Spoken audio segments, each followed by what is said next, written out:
오늘은 지난주에서 오병이의 기적의 연장선상에서 예수님을 찾습니다라는 제목으로 요한복음 6장에 있는 말씀으로 좀 나누려 합니다. 오늘 봉독해 드릴 말씀은 6장 28절로 29절 2절입니다.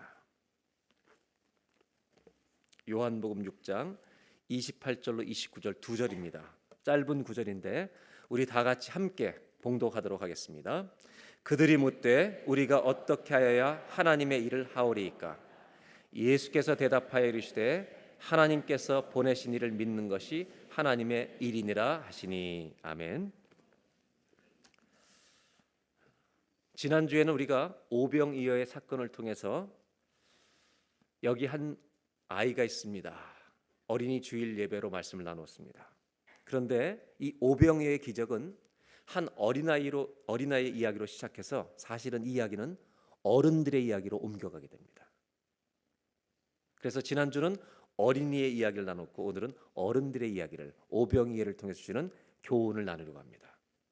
요한복음이라는 이 하나님의 복음서는 아주 독특한 특징을 갖고 있습니다. 누구나 요한복음서를 읽어보면 다 느끼는 게 있습니다. 대화가 엇갈리고 있다는 것입니다. 예수님과 사람들의 대화가 자꾸 엇갈립니다. 그 이유는 뭐냐면 사람들은 자꾸 육적인 질문을 하고 예수님은 영적으로 대답하시기 때문입니다. 그래서 요한복음은 1장부터 9장까지 읽어나가다 보면 계속해서 반복돼요. 이 피지컬한 퀘스천을 합니다, 사람들이. 근데 예수님은 스피리추얼한 앤서를 주시는 겁니다. 그러니까 대화가 자꾸 엇갈려요. 그런데 이 피지컬한 육적인 질문하는 사람들이 영적인 대답을 이해하게 되면 그 사람은 예수님을 만나게 될 줄로 믿습니다. 근데 그것을 이해하지 못하면 못 만나는 겁니다. 그래서 오늘 성경도 마찬가지입니다. 한 어린아이의 오병이어의 기적으로 시작된, 먹는 이야기로 시작된, 그리고 12광주리가 남는 육신의 양식으로 시작된 이 이야기가 여기서 끝나지 않고 이 기적은 영적인 메시지로 연결이 됩니다. 오늘 이 본문의 내용은 이렇게 흘러갑니다. 오병이어의 기적이 끝난 다음에 사람들이 너무 놀라서 드디어 예수님을 이스라엘의 왕으로, 임금으로 삼고자 억지로 막 몰려갑니다. 이것을 알고 예수님은 한적한 산으로 혼자 기도하러 가십니다.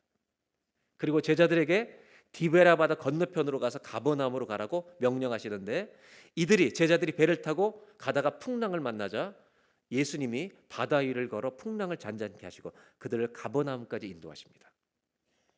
그리고 그 다음 날 무리가 다 일어나서 예수님을 임금을 삼기 위해서 찾는데 예수님이 보이지가 않는 겁니다.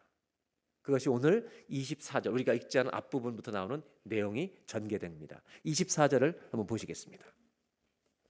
무리가 거기에 예수도 안 계시고 제자들도 없음을 보고 곧 배들을 타고 예수를 찾으러 가버나움으로 가서 거기까지 갑니다. 25절, 바다 건너편에서 만나 랍비여 언제 여기 오셨나이까 하니. 다시 24절로 돌아가겠습니다. 24절 다 같이 한번 읽겠습니다. 시작.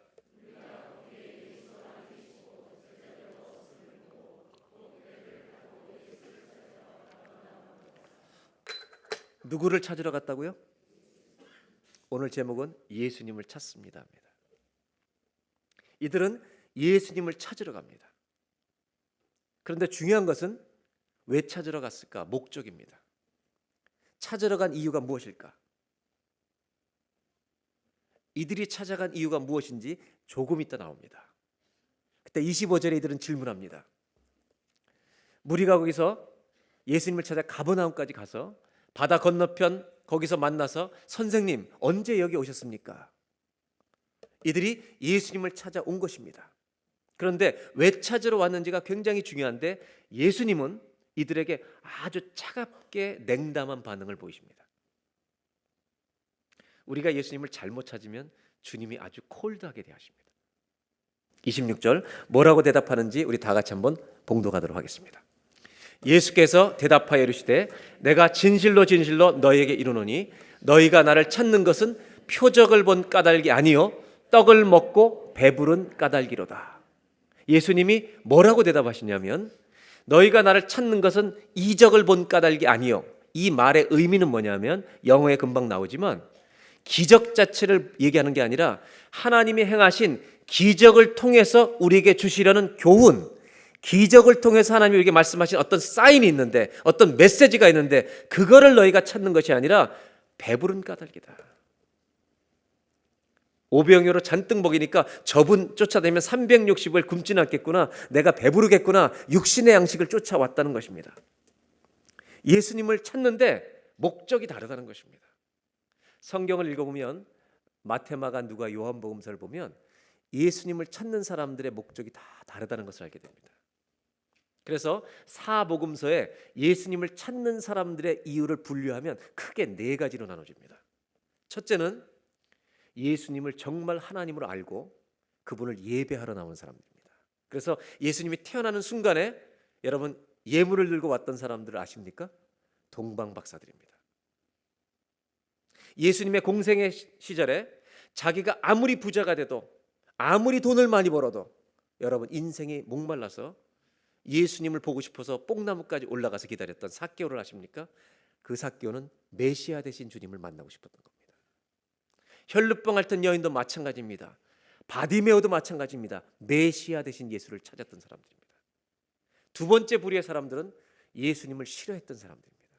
이 사람들은 예수님을 죽이거나 잡아 가두려는 사람들이었습니다. 예수님이 태어났을 때 헤롯 왕이 그랬습니다. 예수님이 공생의 활동을 하실 때 유대 종교 지도자들이 했습니다. 대제사장들이. 왜? 예수님이 당신이 하나님이라고 말씀하시니까 신성 모독죄입니다. 그래서 그를 잡으려고 한 것입니다. 세 번째 부류의 사람은 오늘 마가 요한복음에 나오는 무리들처럼 자기 배를 부르기 위해서 주님을 쫓습니다. 내가 잘 되기 위해서, 내가 성공하기 위해서 주님을 찾으러 오는 사람도 있다는 것입니다. 마지막 네 번째 부류는 인생의 철학적인 질문과 종교적인 질문을 가지고 예수가 누군지를 알아보러 오는 니고데모 같은 사람들이 있습니다. 이렇게 여러 종류의 사람들이 있는데 오늘 요한복음에 나오는 무리들은 예수님을 만나면 평생 굶어 죽지는 않겠다, 먹을 거 떨어지지 않겠다, 이래서 온 사람들입니다. 이렇게 육적으로 구하러 온 사람들에게 예수님은 영적인 이야기로 화제를 돌리십니다. 27절을 보도록 하겠습니다. 썩는 양식을 위하여 너희는 일하지 말고 영생하도록 있는 양식을 위하여 하라. 예수님의 말씀입니다. 이 사람들은 먹을 걸 쫓아왔는데 예수님 뭐라고 그러냐면 먹는 음식 말고 너희들이 영원히 살 수 있는 양식이 있는데 그걸 위해서 일하라는 것입니다. 이 양식은 인자가 내가 너희에게 주리니 인자는 아버지 하나님께서 인치신 자니라. 영원한 생명을 얻는 것을 위해서, 그 양식을 위해서 일하라고 말씀하시는 거예요. 이 사람들도 다 하나님에 대해서 아는 사람이었습니다. 그래서 28절에 이렇게 다시 묻습니다. 그들이 묻되 우리가 어떻게 하여야 하나님의 일을 할 수 있겠습니까? 영원한 생명을 얻을 수 있는 이 영원한 일이 무엇입니까? 라고 묻는 겁니다. 그때 예수님이 답을, 아주 중요한 답을 주십니다. 29절 다 같이 읽겠습니다. 예수께서 대답하여 이르시되 하나님께서 보내신 이를 믿는 것이 하나님의 일이니라. 아멘. 아멘. 뭐가 가장 중요한 하나님의 일이냐면 하나님께서 보내신 예수를 믿는 것이 우리가 몸으로 하는 어떤 봉사보다도 가장 중요한 일이라는 것을 성경은 말하고 있다는 것입니다. 교회를 다니면서 우리가 몸으로 섬기는 어떤 일보다 가장 중요한 일은 여러분 예수를 믿는 것입니다. 이것이 하나님의 일이라는 것입니다. 오늘 성경을 흐름을 도표로 만들면 이렇게 됩니다. 제일 먼저 오병이어의 한 소년으로 시작합니다. 이것이 5천 명이 먹고 12광주리가 남는 유괴 이야기로 여기까지 갑니다. 그리고 예수님은 이 이야기에서 바로 영원한 생명을 주러 오신 당신의 이야기로 옮겨갑니다. 먹을 것을 베푸신 기적은 그 기적만을 위해서 준 것이 아니라 영원한 생명을 구하도록 하나님이 기적을 행하신 것입니다. 그리고 나서 바로 나를 믿는 것이 하나님의 일이니라. 사랑하는 여러분, 예수님을 믿는 것이 우리가 해야 될 가장 중요한 일이라는 것을 평생토록 잊지 말고 사는 저와 여러분이 되시기를 바랍니다. 거기에서 모든 봉사와 섬김이 나가는 것입니다. 그러자 이 사람들은, 유대인들은 표적을 좋아합니다. 그래서 또다시 질문합니다. 이스라엘 사람들은 이 삶의 습관이 질문과 대답이기 때문에 또 물어보는 겁니다. 30절 뭐라고 묻나 보겠습니다. 그들이 묻되 그러면 우리가 보고 당신을 믿도록 행하시는, 우리가 당신이 영생을 주시는 분이라고 믿을 수 있도록 당신이 행하시는 표적이 무엇입니까? 하시는 일이 무엇입니까? 그리고 31절에 기록된 바 하늘에서 그들에게 떡을 주어 먹게 하였담과 같이 우리 조상들은 광야에서 365일 40년 동안 만나를 먹었습니다. 이런 기적이 있었습니다. 당신이 우리에게 보여주실 기적이 무엇입니까? 이렇게 질문하자 또 예수님은 육적인 만나를 얘기하는 이들에게 영적인 얘기를 또 하십니다. 32절 예수께서 이르시되 내가 진실로 진실로 너희에게 이르노니 모세가 너희에게 하늘로부터 떡을 준 것이 아니라, 모세가 준 것이 아니다, 그건 하나님이 주신 것이다. 그리고 더 나아가서 내 아버지께서 너희에게 하늘로부터 만나가 아니라, 만나 정도 아니라 참떡, 영원한 떡을 주시나니. 33절 다 같이 읽겠습니다. 시작. 하나님의 떡은 하늘에서 내려 세상에 생명을 주는 것이니라. 아멘. 하나님의 떡은 뭘 주시는 거예요? 영원한 생명. 여기서 말하는 생명은 조에라고 하는 헬라어로 영원한 생명을 말하는 거예요. 우리들이 갖고 있는 비오스라고 한 번 태어나서 없어지는 생명이 아니라 조에라고 하는 우리에게 없는 영원한 생명을 주시려는 것이 하나님이 주시려는 하나님의 떡이다. The bread of God. 저는 이 성경을 읽으면서 번역을 여러 가지로 해왔어요. 하나님의 빵, 은혜가 안 돼요. 하나님의 인절미, 은혜가 안 돼. 하나님의 밥, 안 돼. The bread of God은요, 하나님의 떡이 가장 좋은 번역인 것 같아요. 뭐라고 얘기하냐면 만나가 아니다. 이제 주님이 오병 이후에 하시고 싶은 얘기는 하나님의 떡이 하늘에서 내려와 세상에서 생명을 주려는 것이다. 아멘입니까? 이거를 얘기하시는 거예요. 이 얘기를 하시려고 무슨 기적을 행했냐면 오병이어 기적을 행했다는 거예요. 우리의 인생에도 마찬가지예요. 하나님이 어떤 이적을 행하실 때 이적 자체가 아니라 그것을 통해 주시는 영적인 기가 막힌 진리들이 있다는 거죠. 그 다음 34절로 넘어갑니다. 주여 이 떡을 항상, 이 사람들이 뭐냐면 365일 이 영생을 주십시오. 이렇게 얘기했더니 육적으로 또 얘기해요. 영원한 생명도 또 계속. 그랬더니 예수님이 35절에 예수께서 이르시되 내가 생명의 떡이니, 내가 생명의 떡이니 내게 오는 자는 결코 줄이지 아니할 터이요 내게 나를 믿는 자는 영원히 목마르지 아니하리라. 아멘입니까? I am the bread of life. 내가 생명의 떡이, 내게 오는 자는 평생 안 줄여. 매일 먹을 필요가 없어. 나를 한번 믿으면 영생이 너에게 있다고. 그리고 47절에 이렇게 말씀하십니다. 진실로 진실로 너에게 이르노니 믿는 자는 영생을 가졌나니. 아멘입니까? 48절 다 같이 다시 한번 읽습니다. 내가 곧 생명의 떡이니라. 여러분, 예수님이 영생의 떡인 줄로 믿습니다. 그리고 49절부터 이렇게 말씀하십니다. 너희 조상들은 광야에서 만나를 먹었어도 그 만나는 먹어도 죽지만, 50절 이는 하늘에서 내려오는 떡이니 사람으로 하여금 먹고 죽지 아니하게 하는 이것이니라. 51절 나는 하늘에서 내려온 살아있는 떡이니 사람이 이 떡을 먹으면 영생하리라. 아멘. 근데 문제는 뭐냐면 이걸 어떻게 먹어요? 예수님을. 예수님이 답을 주신 거예요. 하늘의 생명 되신 떡을 먹는 길은 예수님을 믿는 것밖에 없습니다. 그것이 먹는 것입니다. 내가 줄 떡은 곧 세상의 생명을 위한 내 살이니라. 그래서 예수님은 돌아가시기 전에 자기의 몸을 상징하는 빵을 쪼개시면서 내 몸을 먹으라고, 내 피를 상징하는 포도주를 따라 주시면서 내 피를 마시라고, 즉 예수를 믿고 영생을 얻는 자가 되라고, 그것을 매일 기념하며 살라고 주님이 말씀하신 것입니다. 오늘 여기까지 읽어보니까 예수님은 오병이어의 기적을 행하신 이 목적이 무엇인지를 우리에게 분명히 가르쳐 줍니다. 그들을 한 끼를 배불리 먹게 해주기 위해서 이 기적을 행하신 것이 아니라 바로 영원한 생명의 떡으로 오신 예수님을 믿을 수 있도록 도와주신 기적이 오병이어의 기적인 줄로 믿습니다. 오늘은 어버이 주일입니다. 어린아이의 이야기에서 어른들의 이야기로 오병이의 기적은 옮겨갑니다. 그런데 오늘 이 이야기는 뭘 보여주냐면 이 어버이 주일에 우리가 어른들인데도 불구하고 만일 예수님을 찾을 때 아직도 내 배를 부르기 위해서만 예수님을 찾고 있다면, 내가 잘 되기 위해서만 예수님을 찾고 있다면 우리는 영적으로는 어린아이라는 것입니다. 다른 말로 하면 구약의 성막에 비유하면 지성소가 있고 성소가 있고 성막들이 있는데 성막의 뜰만 마당만 밟고 가는 믿음 생활이라는 것입니다.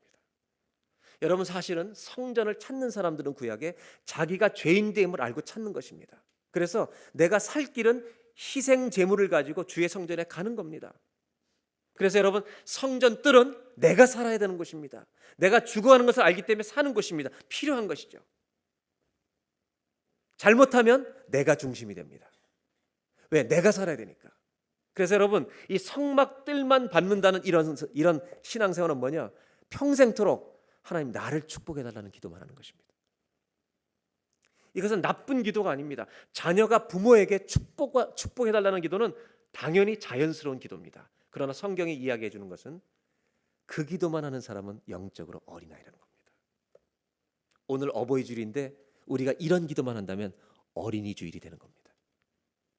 예수님은 성막들에서 우리를 어디로 데리고 들어가고 싶으냐면 성소 안으로 데리고 들어가고 싶어 하는 것입니다. 성소 안에는 뭐가 있냐면 진설병상, 떡을 넣는 상이 있습니다. 7 촛대가 있습니다. 주님이 비치십니다. 그리고 기도의 분향단이 있습니다. 거기에는 아무나 들어가지 못합니다. 제사장만 들어갑니다. 거기서 드려지는 기도는 어떤 기도로 바뀌냐면 나를 축복해 달라는 기도에서 하나님의 뜻이 무엇입니까? 라는 기도로 바뀌는 겁니다. 주의 뜻이 무엇입니까? 거기서 지멋대로 행동하면 죽는 것입니다. 그러나 여기에 머물지 않습니다. 하나 더 지성소가 있습니다. 이 지성소는 아무도 못 들어갑니다. 1년에 딱 한 번 대제사장만 7월 10일 날 들어갑니다. 그래서 성소와 지성소 사이에는 휘장이 쳐 있습니다. 만일 우리 중에 그 당시에 제사장이나 일반 사람들이 지성소로 뛰어가는 순간 여러분 어떻게 되는지 아시죠? 죽어버립니다. 왜? 하나님의 임재, 영광과 거룩 앞에 죽습니다. 심지어 대제사장도 잘못 행동하면 7월 10일 날 죽어버립니다. 그런데 예수님이 돌아가시던 날 성소와 지성소의 휘장은 찢어져 버립니다. 그래서 하나님의 영광과 거룩이 이 땅에 다 흘러나왔는데도 우리는 죽지 않습니다. 왜냐하면 예수의 보혈로 이 땅을 덮어주셨기 때문입니다. 그래서 우리가 예수로 말미암아 하나님의 거룩과 임재 앞에 담대히 나아갈 담력을 얻게 된 줄로 믿습니다. 이 은혜를 우리에게 주신 것입니다. 그런 은혜가 왔음에도 불구하고 아직도 성전 뜰에서만 머물러서 나만 축복해 달라고 하는 이 믿음의 수준에 머물러 있기를 원치 않으시기 때문에 예수님 우리를 데리고 오병이어의 성막들에서 성소를 지나 하나님의 영광이 있는 지성소까지 우리를 데리고 가신 겁니다. 무슨 차이인지 아세요? 지성소는 나를 생각할 겨를이 없습니다. 지성소는 하나님의 영광만을 생각하는 것입니다. 오늘 오병이어의 기적은 어린아이를 통해 시작합니다. 그리고 우리를 다 데리고 어디로 데리고 가시냐면 영적인 지성소, 너 중심이 아니라 네 복 중심이 아니라 이제는 믿음이 자라서 하나님의 영광을 위해 살아가는 그 존전 앞에서 어른이 되어 살아가는 믿음의 어른들이 될 수 없겠는가? 이것이 오늘 오병이어를 통해서 우리에게 주시는 이야기입니다. 예수님은 어떤 사람도 중심이 될 수 없는 바로 주님만이 중심이 되시는 지성소로 어린아이 하나를 통해서 우리 어른들을 안내하는 사건이 오병이어라는 것입니다. 결국 이 이야기는 도시락 하나를 가지고 예수님이 그 자리에 중심 되신다는 것을 알게 한 어린 소년이 마치 어른이 된 것 같고 자신의 계산이 중심되는 빌립이 마치 어린 아이처럼 보이는 이야기로 우리에게 해석되고 있다는 겁니다. 오늘 어버이 주일입니다. 여러분은 영적인 어른입니까? 어린아이입니까? 그것은 뭐에 달려있냐면 어떤 예수님을 우리가 찾는가에 달려있다는 것입니다. 예수님은 절망의 사람에게 소망이 되십니다. 죽어가는 자에게 생명이 되십니다.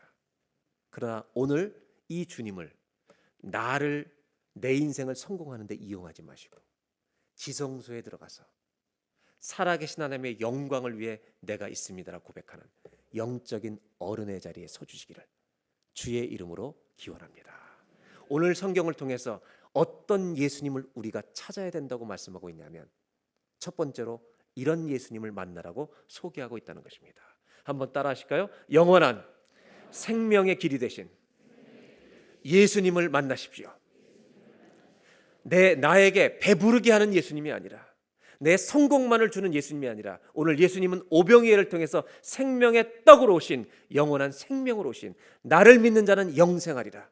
바로 이 영원한 생명의 주인 되신 구원자 예수님을 만나는 그분을 평생토록 믿는 저와 여러분 되시기를 주의 이름으로 축원합니다. 이 예수님을 찾고 믿고 사는 자는 여러분 영적인 아비가 된다는 것입니다. 그렇다면 이제 이 답을 가지고 우리는 이 오병이의 기적이 일어났던 사건으로 다시 거꾸로 돌아가 보려고 합니다. 여러분 이제 우리는 이 기적을 행하신 목적을 알게 됐어요. 이걸 알았으니까 기적이 일어나기 전의 장면으로 다시 거꾸로 가보는 겁니다. 이 본문이 어떻게 해석되는지 6장 5절로 가보겠습니다. 예수께서 눈을 들어 큰 무리가 자기에게로 오는 걸 보시고 빌립에게 이르시되 우리가 어디서 떡을 사서 이 사람들을 먹이겠느냐. 6절입니다. 다 같이 봉독합니다. 이렇게 말씀하시면 친히 어떻게 하실지를 아시고 빌립을 시험하고자 하심이라. 여러분 지금 예수님이 이들을 어떻게 먹일지 답을 가지고 계십니까? 안 가지고 계십니까? 답을 가지고 계시고 빌립이 어떻게 말하나 시험하고자 지금 물어보신다는 장면을 지난주에 읽었습니다. 요한복음은 오늘 이 본문을 통해서 우리에게 한 가지 질문을 던져주고 있습니다. 너희들의 인생에도 이런 일이 일어나고 있지 않느냐? 우리들의 인생에도 뭔가 모자랄 때가 생기죠. 답답할 때가 생기죠. 그때 너희들도 네가 답하지 않느냐? 주님이 가지고 계신 답이 뭐냐고 너희들이 물어본 적이 있느냐?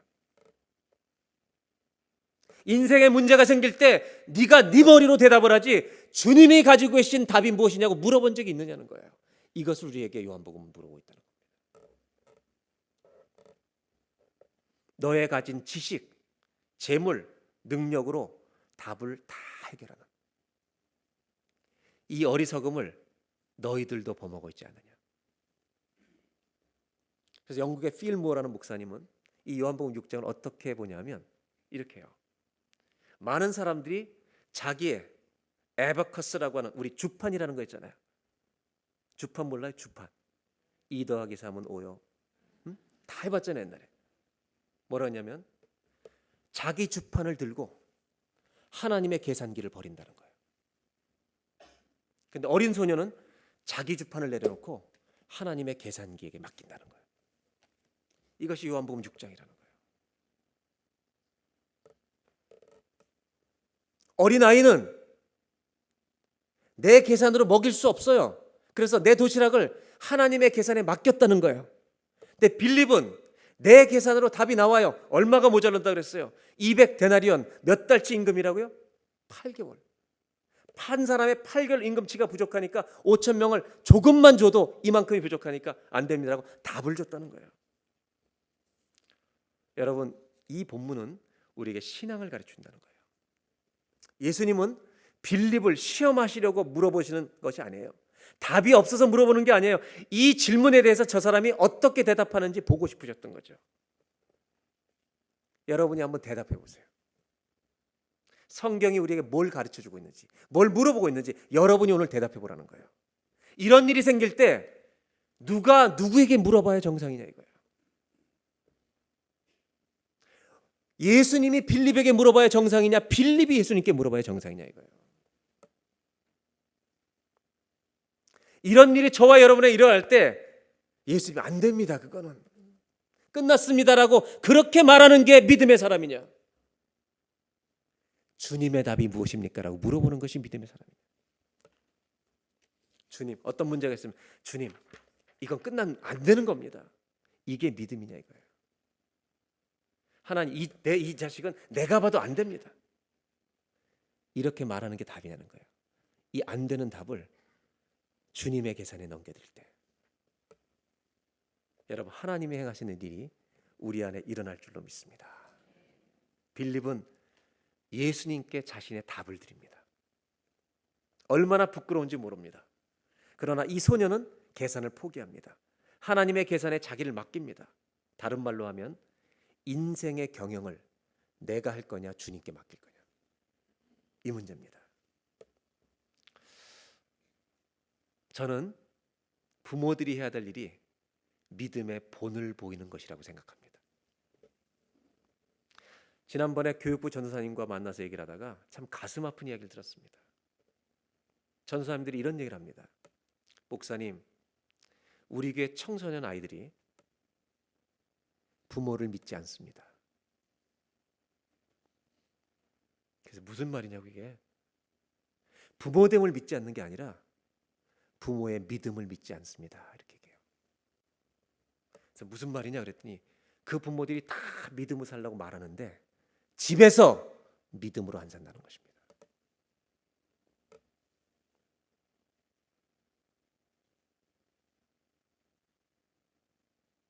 사랑하는 여러분, 믿음을 보여주십시오. 자녀들 앞에 어떤 문제가 생길 때 여러분이 답이 되지 마시고 주님이 답이 되신다. 기도하는 부모가 되어주시길 바랍니다. 인생의 문제를 만날 때 머리로 살지 마시고 기도로 사는 부모가 될 때 그 사람이 영적인 아비가 되는 겁니다. 하나님, 답이 무엇인지 주님이 가르쳐 주십시오. 이것을 구하며 사는 저와 여러분이 되시길 바랍니다. 왜냐하면 우리 예수님은 우리 인생의 매일의 생활 속에 예수님은 영원한 답이 되시기 때문입니다. 예수님만이 우리의 응답이십니다. 오늘 두 번째로 어떤 예수님을 찾습니까? 하나님이 주시는 교훈이 이것입니다. 평생의 삶에 응답이 되시는 예수님께 나아가시기를 주의 이름으로 기원합니다.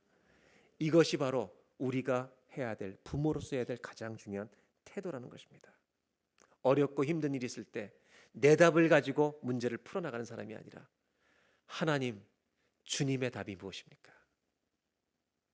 이것이 부모가 가져야 될, 그리고 물려줘야 될 믿음의 유산이라는 걸 잊지 마시고 날마다 어려운 일을 만날 때 빌립처럼 내 답을 가지고 주께 드리는 자가 아니라, 만약에 빌립이 이 목적을 알았다면 대답을 할 것이 아니라 주님의 답이 무엇입니까? 라고 물어봐야 됐을 것입니다. 그렇게 물어보며 사는 저와 여러분 되시기를 주의 이름으로 축복합니다. 이제 마지막 나누려는 것이 하나 있습니다. 그래서 뭐냐면 이 본문의 결론을 저는 이렇게 쭉 정리하면서 요한복음 6장만으로 결론을 낼 수가 없다는 것입니다. 왜냐하면 요한복음 1장부터 계속 흘러내려오는 말씀의 흐름이 있기 때문입니다.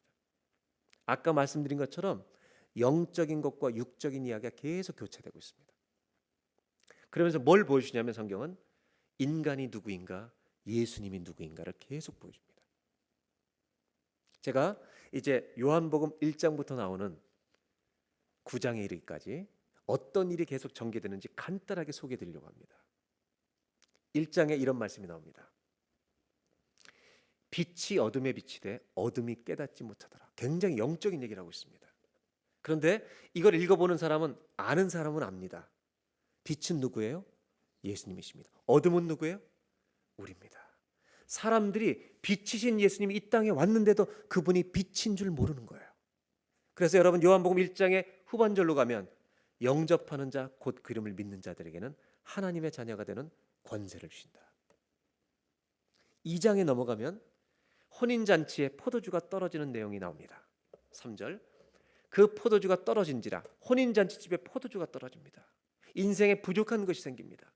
예수의 어머니가 예수에게 이르되 저들에게 포도주가 없다 하니, 여러분 포도주가 없다는 것입니다. 이때 예수님은 물로 포도주를 만드는 그 집을 채우시는 기적을 행하십니다. 그리고 당신이 창조주시요 우리의 기쁨을 회복시켜 주시는 분이라는 걸 또 풀어가십니다. 3장에 가면 니고데모라는 사람이 나옵니다. 이 사람은 철학적인 질문을 가지고 옵니다. 하나님을 믿는 사람인데 예수님을 가만히 들어보니까 저분은 하늘로부터 오신 분이 아니면 행할 수가 없는 거예요. 이 니고데모에게 예수님은 사람이 거듭나지 않으면 천국에 갈 수 없다. 그리고 복음의 진수를 3장에서 얘기하십니다. 4장에 넘어가면 여러분 방황하는 한 여인을 만납니다. 무엇을 가져도 어떤 남자를 만나도 5번을 결혼해도 만족이 없습니다. 그 여자에게 예수님은 물을 좀 달라고 말씀하십니다. 유대인 남자가 어찌 사마리아 여자한테 말을 거십니까? 그때 예수님이 이렇게 말합니다. 예수께서 대답하여 이르시되 네가 만일 하나님의 선물과 또 내게 물 좀 달라는 이가 누구인 줄 알았다면 내가 그에게 구하였을 것이요 그가 생수를 너에게 주었으리라. 이 여자는요 예수님을 만나고 영원히 목마르지는 인생의 기쁨을 누리고 마을로 돌아갑니다. 5장으로 갑니다. 5장에는 38년 된 병자가 있습니다. 이 사람은 베데스다 연못가에 자기가 제일 처음 물이 천사가 물을 동할 때 제일 처음 뛰어들길 원하는데 언제나 남이 먼저 들어가고 남들이 던져주든지 해서 자기는 언제나 못 들어가서 38년 된 병자가 있습니다. 이때 예수님이 그의 옆에 오십니다. 6절 다 같이 한번 읽겠습니다. 예수께서 그 누운 것을 보시고 내가 낫고자 하느냐 그러시더니 여러분 베데스다 왕에 아무 관계없이 베데스다는 선착순 은총에 1등밖에 못 들어가요. 근데 여러분 예수님을 만나면 누구나 은혜 받을 줄로 믿습니다. 그 예수님 뭐라고 말씀하세요? 일어나 걸어. 이 사람 걷습니다. 그리고 6장에서 여러분 오병이어의 기적이 일어납니다. 그리고 8장으로 넘어갑니다. 8장에는 현장에서 간음하다 잡힌 여인입니다. 돌에 맞아 죽을 위기에 있습니다. 그러나 거룩이신 주님이 이 여자를 보호하시고 완전히 용서해 주십니다. 그리고 어둠 가운데 살지 말고 빛 가운데 살라는 그를 용서하는 장면이 8장에 나옵니다. 9장으로 넘어갑니다. 다 같이 읽어볼까요? 예수께서 길을 가실 때 날 때부터 맹인된 사람을 보신지라. 날 때부터 맹인된 이 비참한 사람을 예수님이 보시는 순간 이 사람의 인생은 눈이 열리고 소망으로 바뀔 줄로 믿습니다. 이런 이야기가 1장부터 9장까지 펼쳐진다는 것입니다. 1장부터 9장까지를 다 읽어보면 인간의 결론이 나옵니다. 우리는 어둠이고 죄악이고 방황이고 탐욕입니다. 우리는 소경이고 안진뱅입니다. 예수님은 누구신지 아십니까? 빛이시고 능력이시고 사랑이시고 구원이고 용서이십니다. 그런데 마치 1장과 9장까지의 전체 내용을 총정리하시듯이 예수님은 요한복음 10장에 자기를 이 한 단어로 소개하십니다. 10장 11절 나는 선한 목자라. I'm the good shepherd. 나는 선한 목자라. 선한 목자는 양들을 위하여 목숨을 버리거니와. 선한 목자는 lay down 한대요. lay down his life. 자기 목숨을 내려놓습니다. 누굴 위해서? 자기 양을 위하여. 12절 삭군은 목자가 아니요 삭군 목자는 목자가 아니요 양도 재앙이 아니라 이리가 오는 것을 보면 양을 버리고 달아나니 이리가 양을 물어가고 또 해치느니라. 오늘 성경에서 말하는 것은 이것입니다. 요한복음 1장부터 9장까지 이야기를 천천히 흘러 읽어보면 인간은 어둠입니다. 우리는 방황입니다. 우리는 욕망의 무덤입니다. 넘어지고 또 넘어집니다. 우리는 질병입니다. 그런데요, 그렇게 넘어지는 우리를 영생의 생명으로 인도하시기 위해 예수님은 선한 목자가 되어주신 줄로 믿습니다.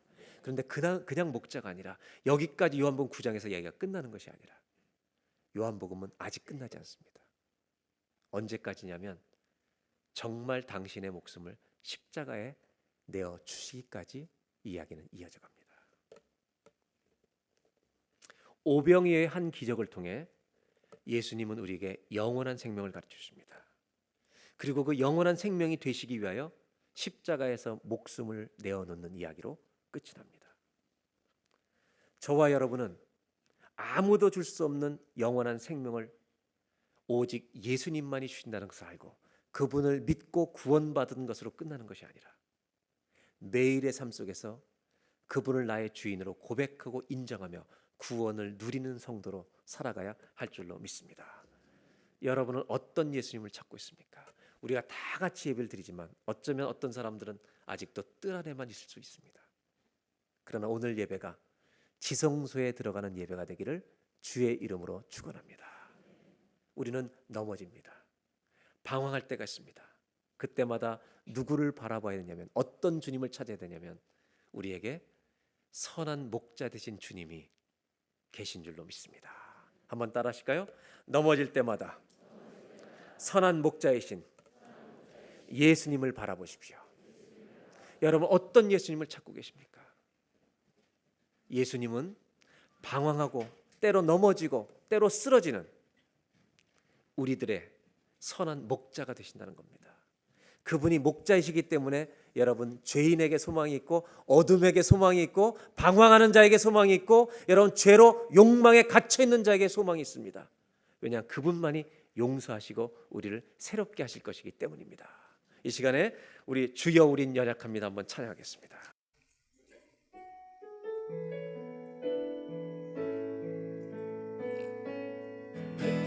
주여 우린 연약합니다. 우린 오늘은 힘겨워 합니다. 주 뜻 이루며 살기에 부족합니다. 우린 연약합니다. 주여 우리 넘어집니다. 오늘 하루 또 실수합니다. 주의 긍휼을 구하는 죄인입니다. 우리 주만 바라봅니다. 한없는 주님의 은혜 온 세상 위에 넘칩니다.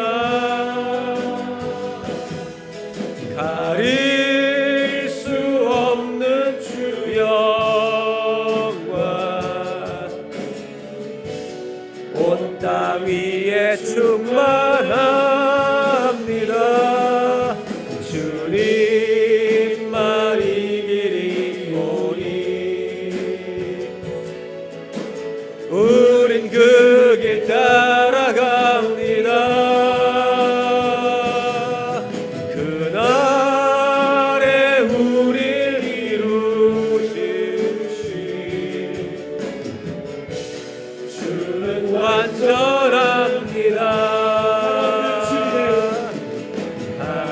한없는 주님의 은혜 온 세상 위에 넘칩니다. 가릴 수 없는 주 영광 온 땅 위에 충만합니다. 주님만 이 길이 오니 우린 그 길 따라갑니다. 그날에 우릴 이루신 주는 완전합니다. 아직 설교가 끝난 게 아닙니다. 오늘 예배 오신 분 가운데 요한복음 1장에 있는 분들이 있을 것입니다. 선한 목자 되신 예수님을 바라보시기 바랍니다. 2장에 부족함이 있는 가정이 있을 수 있습니다. 예수님을 바라보시기 바랍니다. 3장에 인생의 철학적 고민하고 있는 분이 있을 수 있습니다. 예수님이 생명이십니다. 아무리 가져도 목마른 4장의 사마리아 여인도 있을 것입니다. 예수님이 넘치게 하십니다. 5장에 38년 된 병자, 내 힘으로 내 문제를 해결할 수 없는 문제를 가지고 있는 분들, 예수님이 답이십니다. 6장의 오병이어, 먹을 것 가난 때문에 고생하는 분이 있습니까? 주님은 영생의 양식을 주십니다. 8장에 욕망의 덫에 넘어진 분들이 있습니까? 예수님이 거룩이십니다. 그분이 목자가 아니라면 버리실 것입니다. 그러나 우리를 살리시기 위해 그분은 죽기까지 하십니다. 그리고 욕망에서 우리를 자유케 하실 것입니다. 9장, 앞을 보지 못하는 분이 있습니다. 눈을 떴는데 소망이 보이지 않는 분이 있습니까? 예수님이 소망이십니다. 우리 찬양 한번 더 할까요? 주님 바라보게 해달라고. 우리 눈을 떠서 주님 보게 해주십시오. 한 번 더 찬양하겠습니다.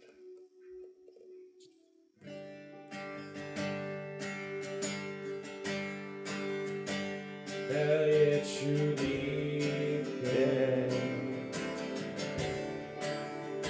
찬양 드리며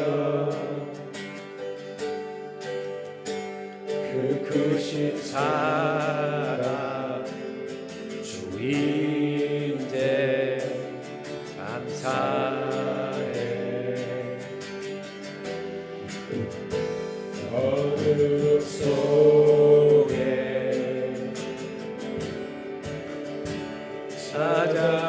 찾아오셔서 주님의 영광 보게 하시네. 의심하는 나를 손 내밀어 잡아주시네. 두려운 맘 내려놓고 주 바라봅니다.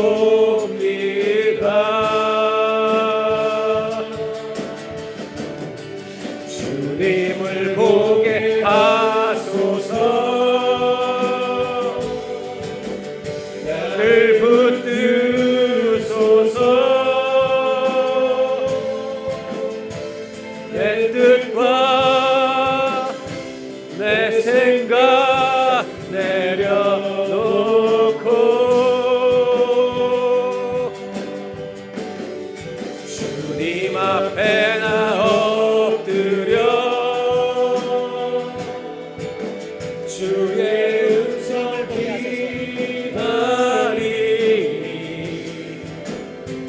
나를 부르실 때 믿음으로 걸어가니.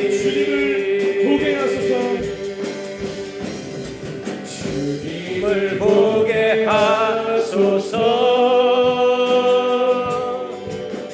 나를 붙드소서.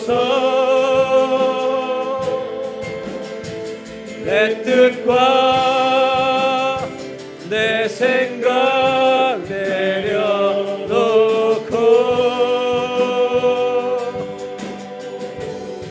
주님 앞에 나 엎드려 주의 음성 기다리니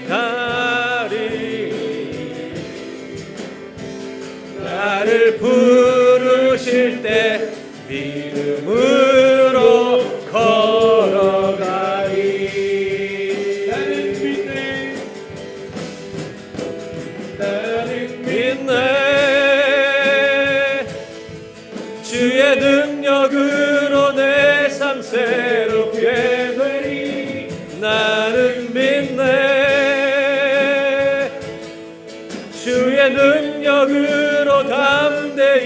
나가리라. 주와 함께 싸워 승리하리라. 날마다 믿음으로 나 살아가리. 믿네 주의 능력으로 내 삶 새롭게 되리. 나는 믿네 주의 능력으로 담대히 나가리라. 주와 함께 싸워 승리하리라. 날마다 믿음으로 나 살아가리. 우리 다 같이 기도하겠습니다. 나이가 들어가는 것으로 영적인 어른은 되지 않습니다. 나의 먹을 것만을 구하는, 나의 성공만을 구하는 믿음은 그저 영적인 어린아이일 뿐입니다.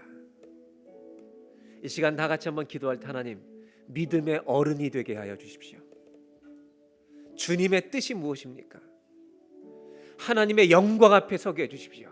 내 인생 전체가 주의 영광을 위해 쓰임받는 사람이 되길 원합니다.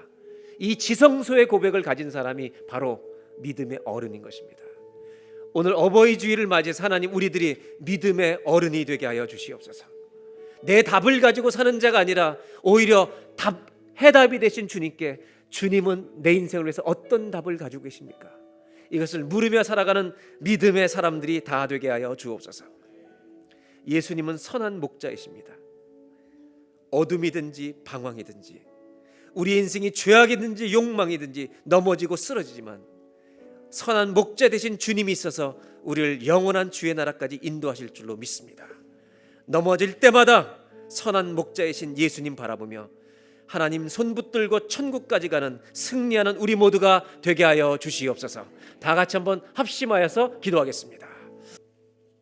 하나님, 오늘 어버이 주일입니다. 믿음의 어린아이로 평생을 살지 않도록 주여 우리를 붙들어 주옵소서. 복 주시옵소서. 내가 잘되게 해주십시오. 기도가 필요합니다. 그러나 이 기도만 하다가 인생을 마치지 않도록 주여 깨워 주옵소서. 주님의 뜻이 무엇입니까? 물을 수 있는 자리까지 가게 하여 주옵소서. 더 나아가 지성소의 하나님의 영광 앞에, 나를 생각할 겨를도 없는 그 주님의 영광 앞에 아버지 나아가 내 인생이 주의 영광의 도구가 되길 원합니다라고 고백하는 살아있는 예배의 자리까지 나아갈 수 있도록 주여 우리를 자라게 하여 주시옵소서. 오병이어의 기적은 어린아이의 이야기로 시작해서 어른들의 이야기로 마치게 됩니다. 하나님, 우리의 믿음이 이렇게 성숙해질 수 있도록 도와주시옵소서. 요한복음을 읽어보면 하나님, 우리의 인생은 어둠입니다. 우리의 인생은 모자람입니다. 우리의 인생은 연약함이고 방황입니다. 쓰러짐이고 아버지 질병이고 아버지 욕망입니다. 그러나 예수님은 빛이십니다. 생명이십니다. 넘침이십니다. 예수님은 거룩이십니다. 가늠하다 현장에서 잡힌 여인을 당신의 거룩으로 덮으시는 용서이십니다. 하나님, 넘어진 자가 있습니까? 예수님을 바라보는 오늘 예배가 되게 하여 주옵소서. 이제 주 앞에 예물을 봉헌합니다. 하나님, 물질로 우리의 감사를 드리며 우리의 삶 자체가 예물되는 인생을 이번 한 주간도 살 수 있도록 도와주옵소서. 각 가정에서 답을 가진 부모가 되지 않게 하시고 우리의 해답 되신 주님께 기도로 묻는 믿음의 어른들이 되게 하여 주옵소서. 예수님의 이름으로 기도하옵나이다.